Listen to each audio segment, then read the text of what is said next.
Marami ang nagpapalipas ng kanilang buhay sa pagpapatunay ng kanilang halaga gamit ang mga salita lamang, mga post sa social media, mainit na debate, walang lamang pangako.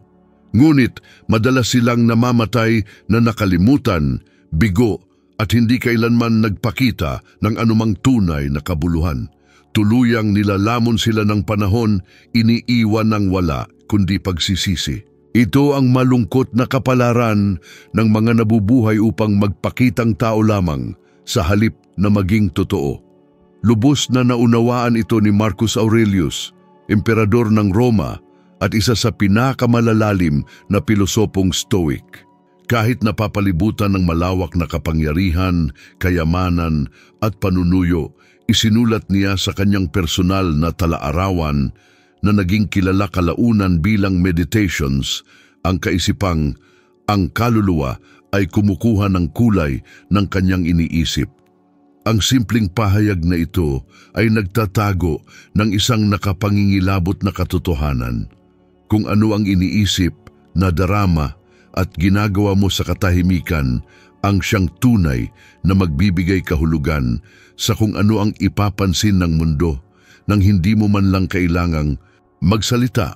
Sa video na ito, matutuklasan mo kung paano ipakita ang iyong halaga nang hindi kailangan ang magbigay ng anumang paliwanag.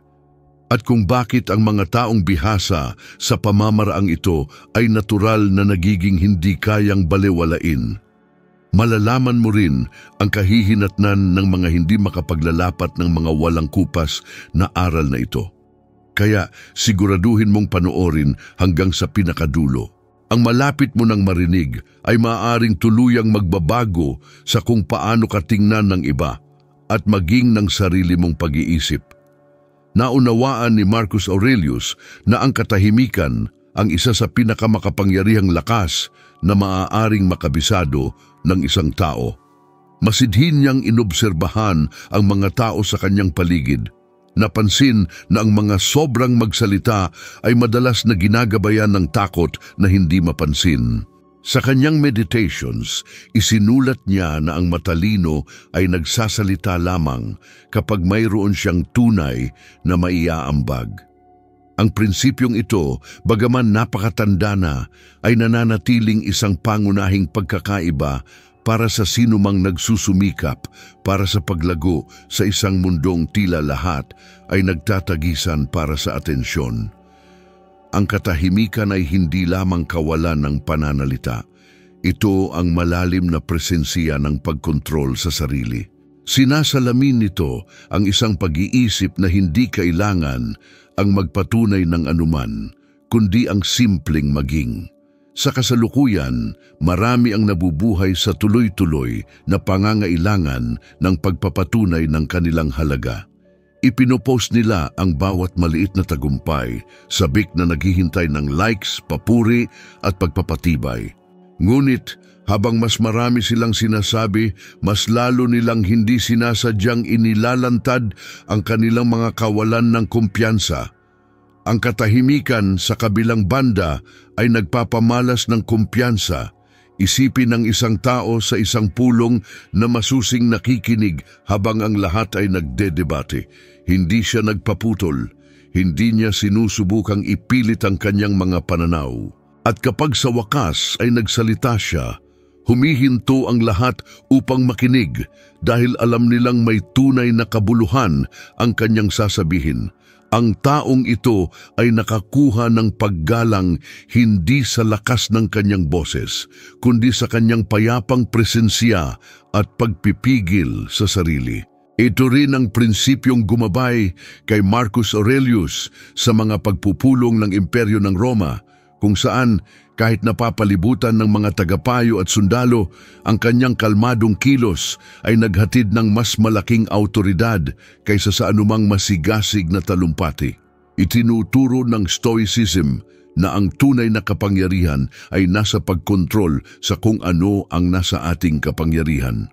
Ang mga salita, kapag nabitawan, ay hindi na mababawi, ngunit ang katahimikan ay laging isang sinadya at piniling kilos. Ilang beses mo na bang pinagsisihan ang pagsasalita ng pabigla-bigla o ang pagtatangkang ipagtanggol ang sarili laban sa isang batikos o patunayan ang isang punto na sa kaibuturan ay hindi naman kailangan ng pagtatanggol? Karamihan sa mga tao ay mas pinipiling mag-react kaysa kumilos. Naniniwala si Marcus Aurelius na kapag tayo'y nagre-react ng walang pag-iisip, kusang loob nating isinusuko ang ating kapangyarihan sa iba. Ang matatalino ay nagmamasid, umuunawa at tumutugon lamang kapag ito ay tunay na kinakailangan. Dito nagkakaiba ang pabigla-bigla at ang may pagpipigil. Sa praktika, mas simple itong ipatupad kaysa sa tila. Kapag may nag-provoke sa iyo, sa halip na agad na gumanti, huminga ka lang. Hayaan ang katahimikan na maging una mong tugon.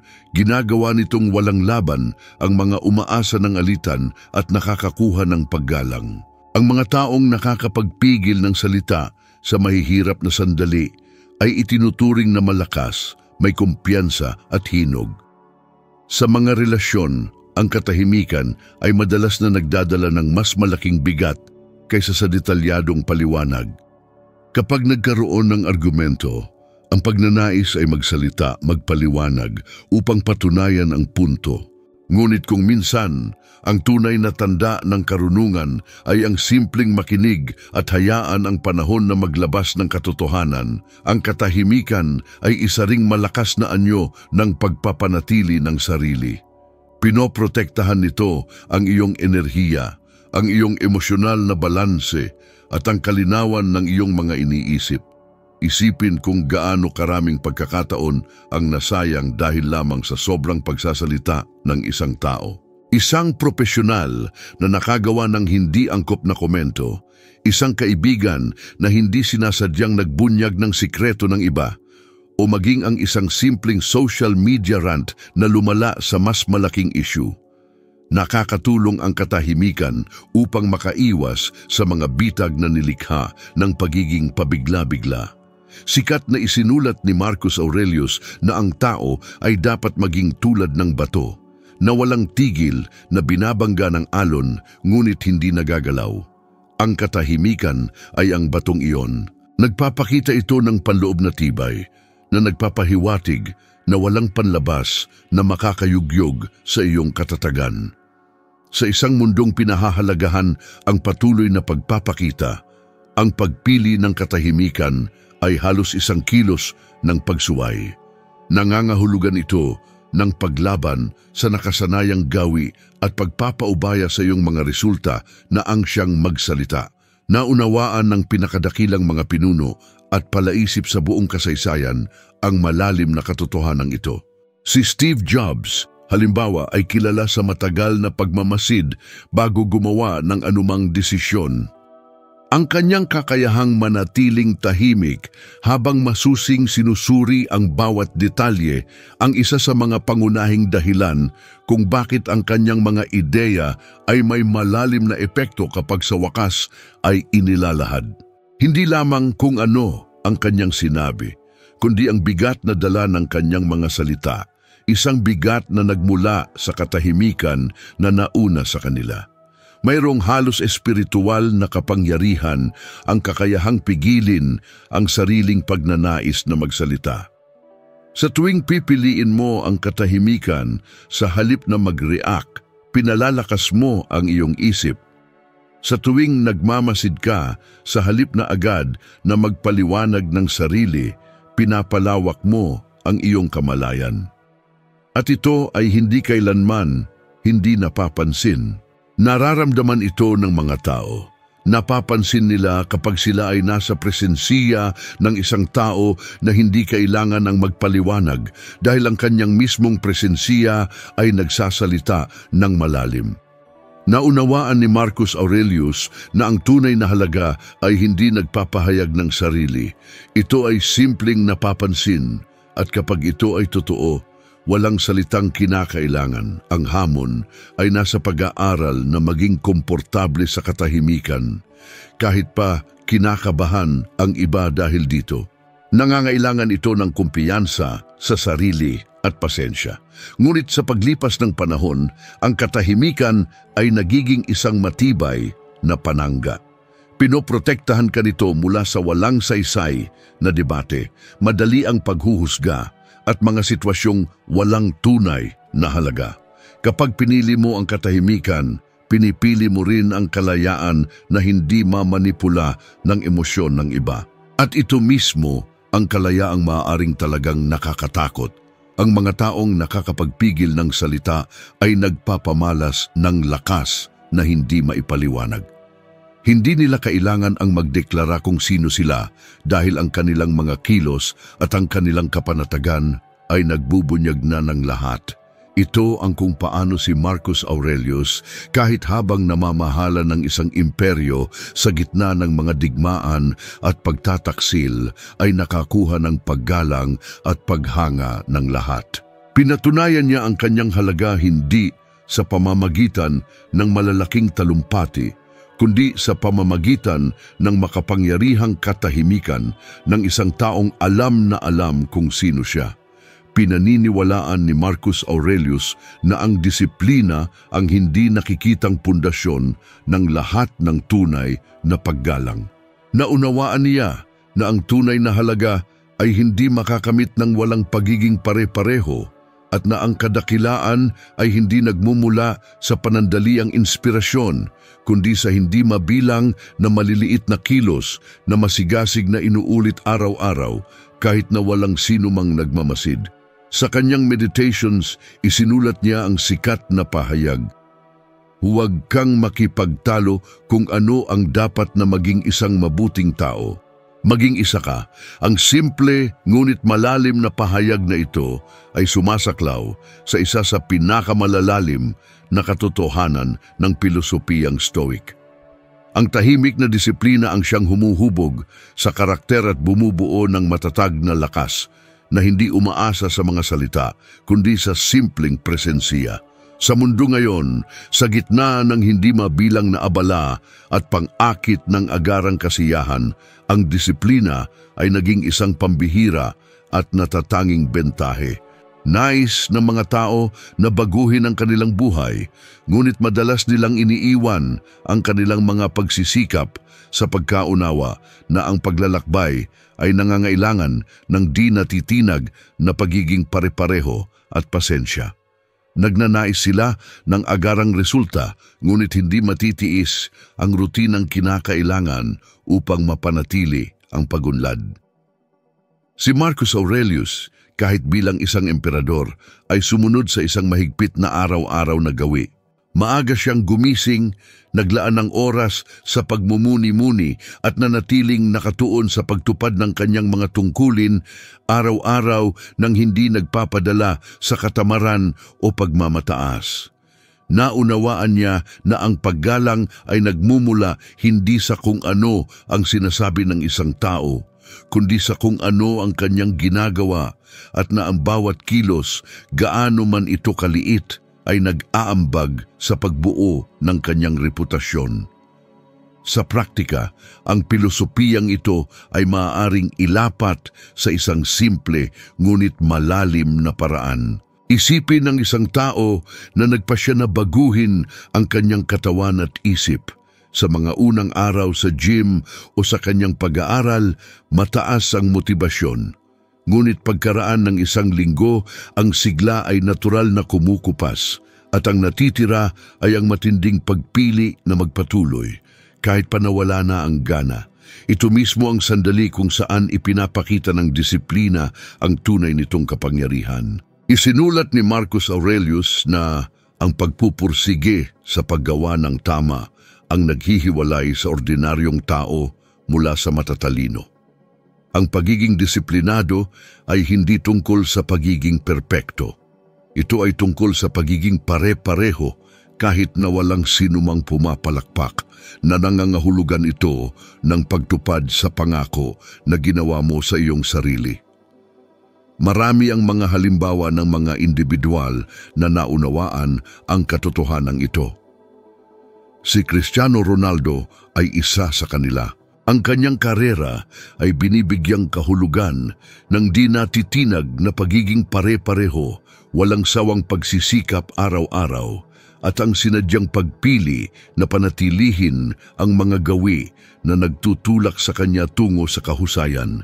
Hindi niya kailangang ideklara ang kanyang disiplina, nasasaksihan na ito ng mundo ang kanyang tahimik na gawain ang siyang nagdadala sa kanya ng paggalang at paghanga.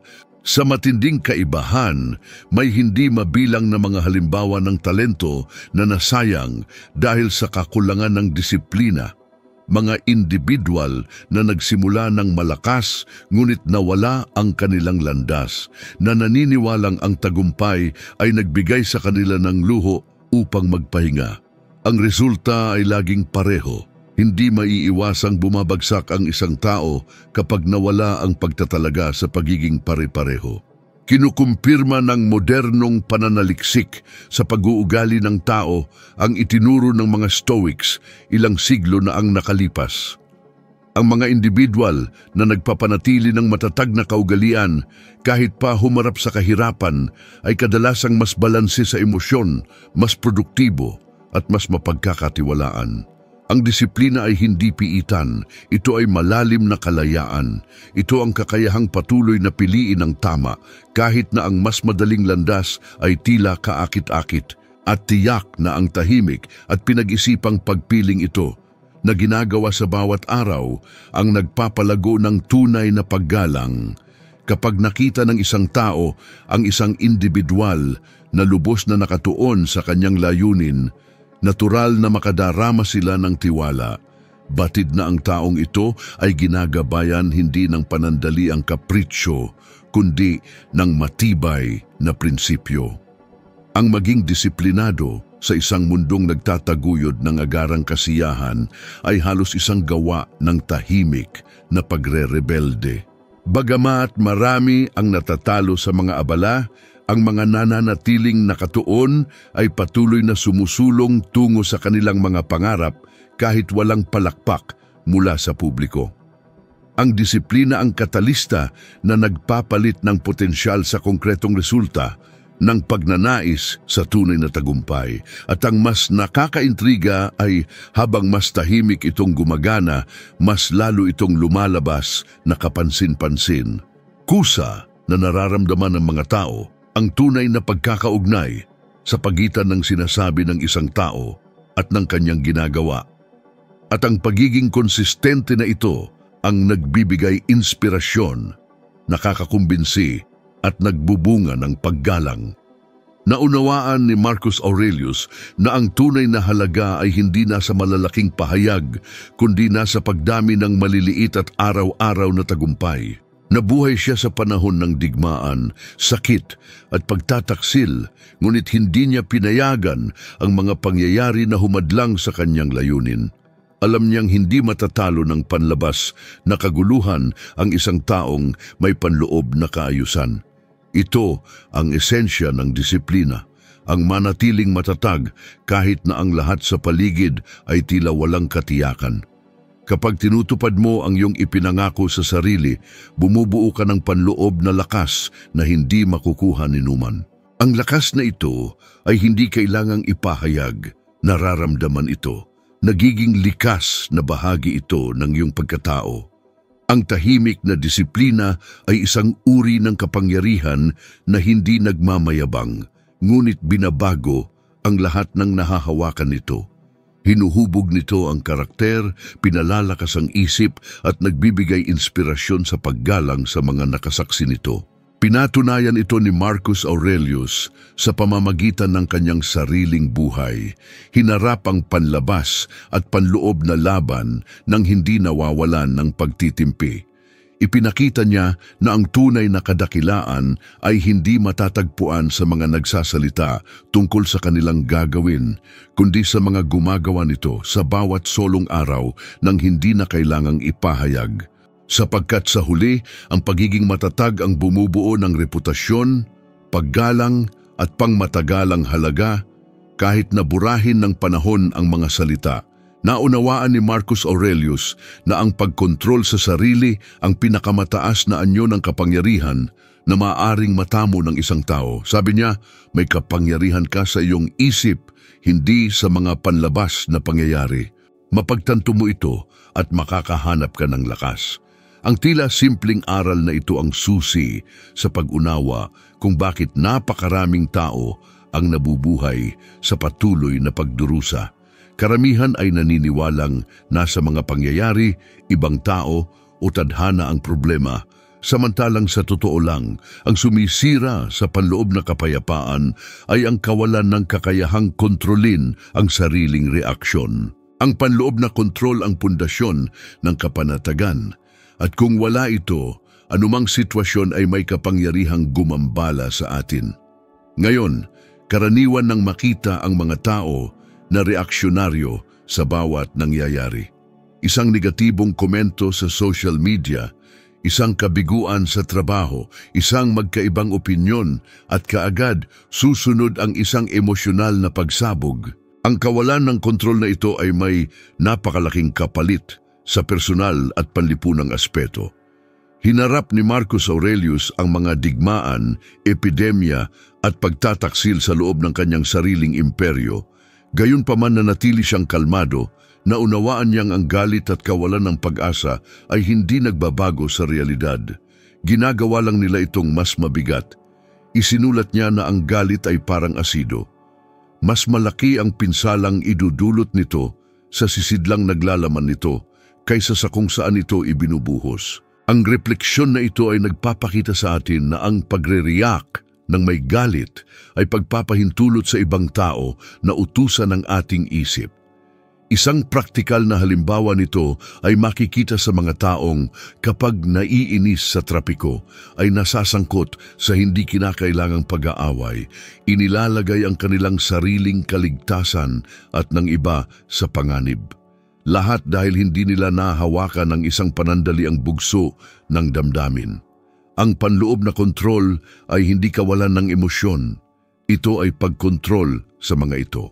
Ito ang kakayahang makaramdam ng galit nang hindi nilalamon ito, makaramdam ng takot nang hindi humihinto sa pagkilos, at harapin ang kaguluhan nang hindi nawawalan ng linaw. Ang mga taong nagkakaroon ng kontrol sa sarili ay nagpapamalas ng lakas, at ang lakas na ito ay nagbubunga ng paggalang. Sa kabaligtaran, ang mga nagpapadala sa pagiging padalos-dalos ay nawawalan ng kredibilidad na nagpapakita na anumang panlabas na sitwasyon ay sapat upang mawala sila sa balanse.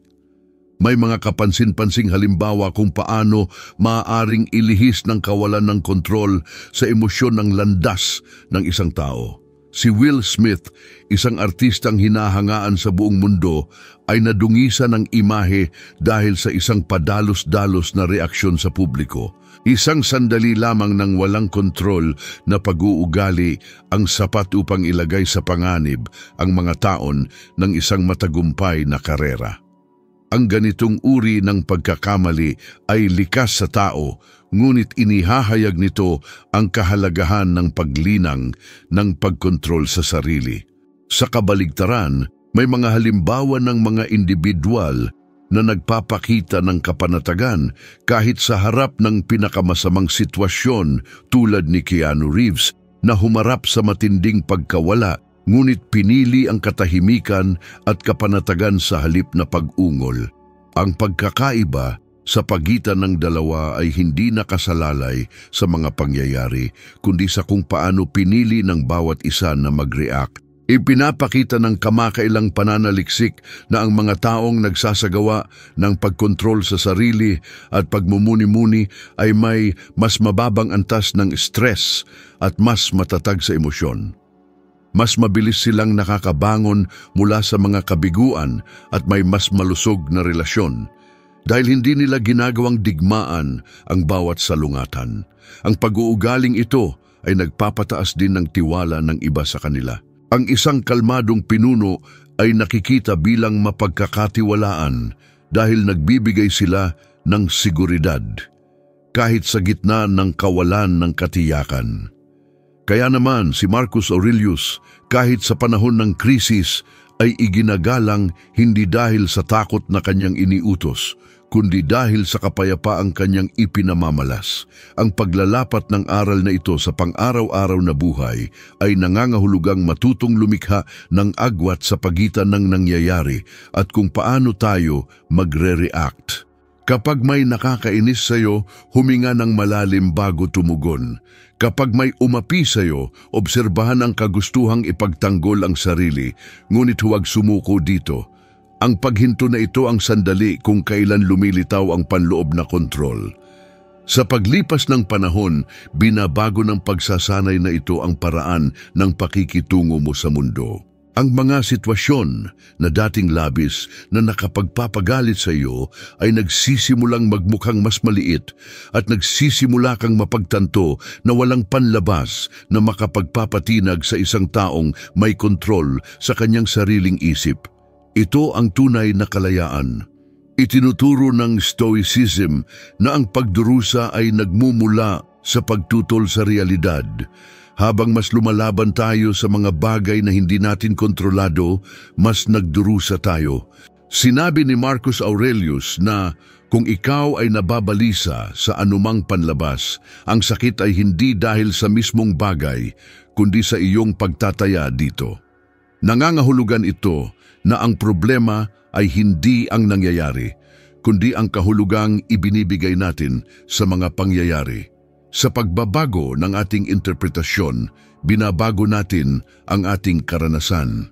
Ang panloob na kontrol sa makatuwid ay ang kakayahang pumili kung ano ang kakatawanin ng bawat sitwasyon sa loob mo. Ang pagpipiliang ito ang naghihiwalay sa malakas mula sa marupok, sa balanse mula sa hindi matatag. Ang pagkontrol sa sarili ay isang habambuhay na pagsisikap. Ngunit bawat maliit na tagumpay sa prosesong ito ay nagpapalakas sa isip at espiritu.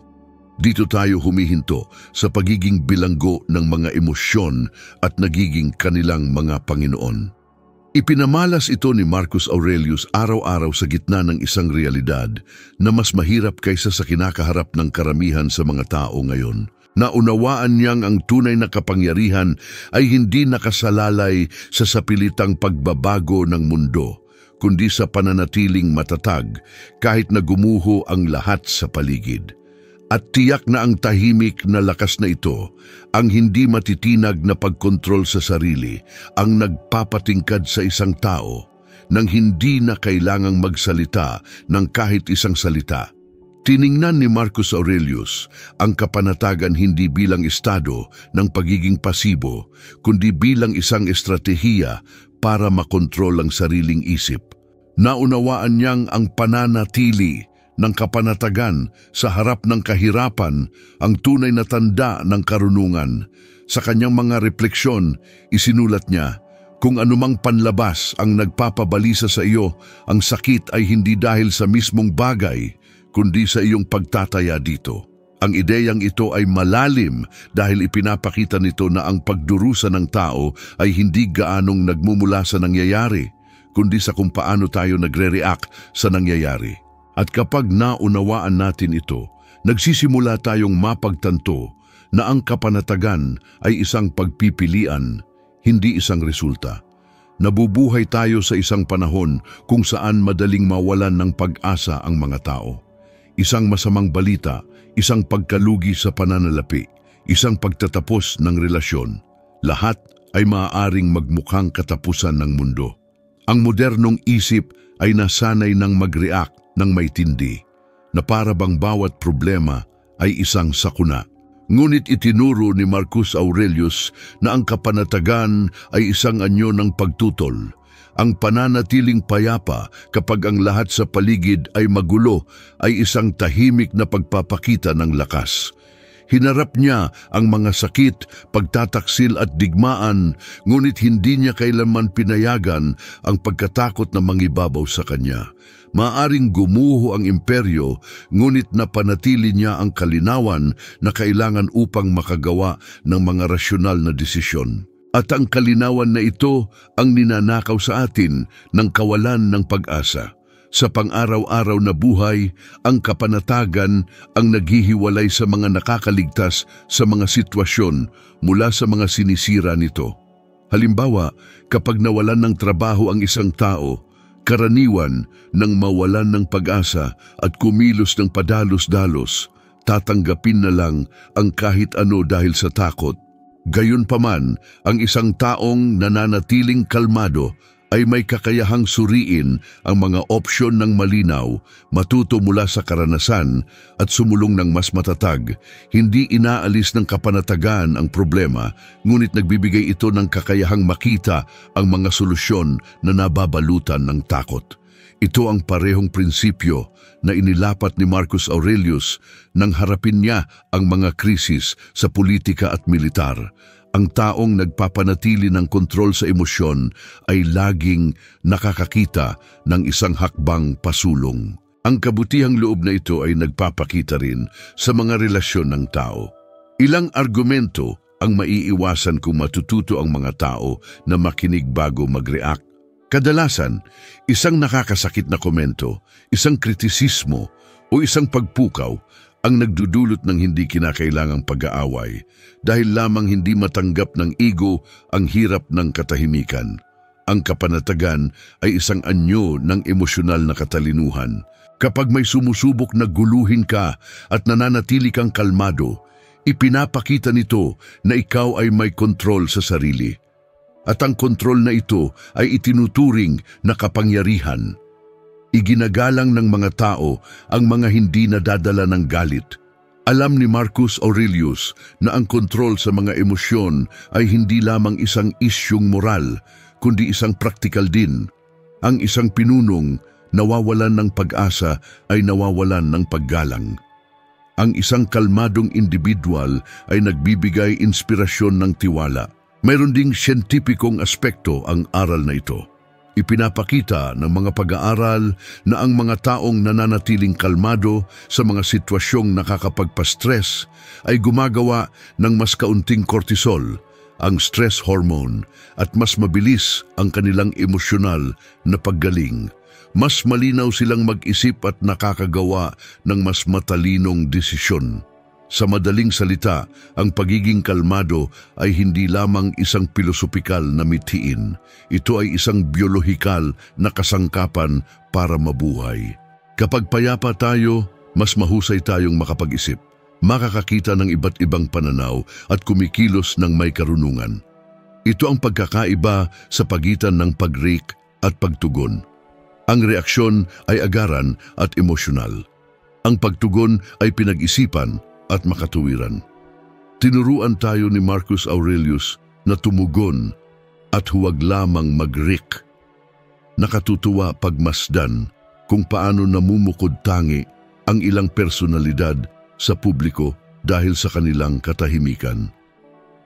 Si Morgan Freeman ay isang malinaw na halimbawa nito.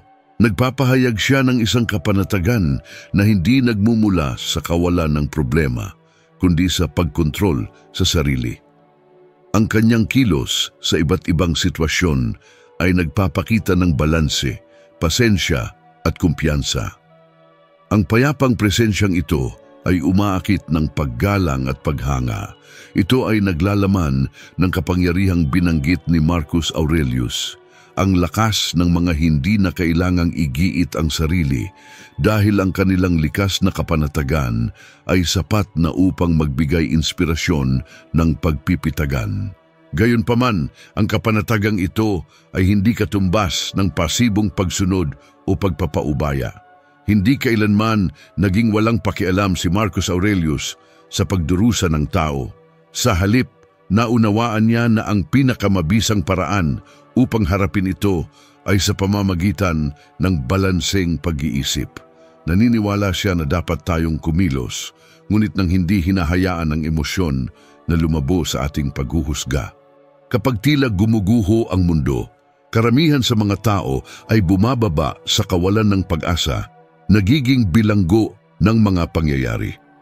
Ngunit ang mga nananatiling kalmado ay nananatiling tagapamahala ng kanilang sariling desisyon. Ito ang pangunahing pagkakaiba sa pagitan ng pagdaig ng buhay at aktibong paggabay dito. Ang paglinang ng kapanatagang ito ay nangangailangan ng tuloy-tuloy na pagsasanay. Ito ay nagsasangkot ng pagmamasid sa ating mga iniisip, pagtukoy kung ano ang tunay na nasa ating kontrol at kung ano ang nananatili sa labas ng ating abot. Halimbawa, kapag may nagbigo sa iyo, hindi ang kanilang pag-uugali ang dapat magdikta ng iyong panloob na estado. Lumilitaw ang kapanatagan mula sa pag-unawa na bawat individual ay kumikilos ayon sa sarili nilang antas ng kamalayan. At ang pag-react ng may galit ay lalo lamang nagpapalala sa iyong sariling pagdurusa. Sikat na sinabi ni Marcus Aurelius, ang pinakamabuting paghihiganti ay ang maging iba sa nagdulot ng pinsala. Ang pananatiling kalmado sa gitna ng kaguluhan ay ang pinakamarangal na paraan upang manaig ng hindi gumagamit ng pananalakay. Ang tunay na kapanatagan ay hindi kahinaan, ito ay ganap na kontrol, ito ay ang kakayahang panatilihin ang iyong focus kapag ang lahat ay nawawalan ng balanse. Hindi ito nagmumula sa pagtanggi sa iyong mga emosyon, kundi sa pag-unawa sa mga ito at pagtanggi na hayaan silang magdikta sa iyong mga kilos. Ito ang nagpapahintulot sa isang tao na harapin ang kawalan, isang krisis o isang kawalang katarungan ng may dinatitinag na dignidad. Ipinamalas ito ni Marcus Aurelius sa buo niyang buhay. Kahit nang harapin ang kamatayan, pinanatili niya ang kapanatagan ng isang taong nakauunawa na walang permanenteng bagay. At ito ang malalim na pag-unawa na nagpapalit sa kapanatagan bilang isang hindi masisirang kalasag. Para sa mga nagtatagumpay sa pagkontrol sa sarili, hindi na nila kailangang matakot sa mga nagmumula sa panlabas na puwersa. Kung nakasama mo ako hanggang sa puntong ito, tandaan na walang tunay na nagbabago sa pamamagitan lamang ng pakikinig o pag-unawa. Nagaganap ang tunay na pagbabago kapag nangako kang isa sa buhay, kahit paunti-unti ang bawat aral na iyong natutunan. Bawat sinadya at tahimik na kilos, bawat sandali na pinipili mong tumugon ng may karunungan sa halip na pabigla-biglang mag-react ay unti-unting humuhubog sa panloob na lakas na labis na pinuri ni Marcus Aurelius. Ang buhay ay hindi tungkol sa pagpapakita ng iyong halaga sa iba. Ito ay tungkol sa pagpapatunay sa iyong sarili na mayroon kang kakayahang manatiling kalmado kahit na tila bumubagsak ang lahat sa paligid mo. Salamat sa pagsama sa akin para sa nilalamang ito at sa pagpapahintulot na maging bahagi ng iyong sariling paglalakbay ang mga ideyang ito. Naway magsilbing makapangyarihang paalala ang mga salita ngayon na ang pagkontrol sa sarili ay tunay na pinakamataas na kapangyarihan. Inaasahan kong makakonekta sa iyo sa susunod na video.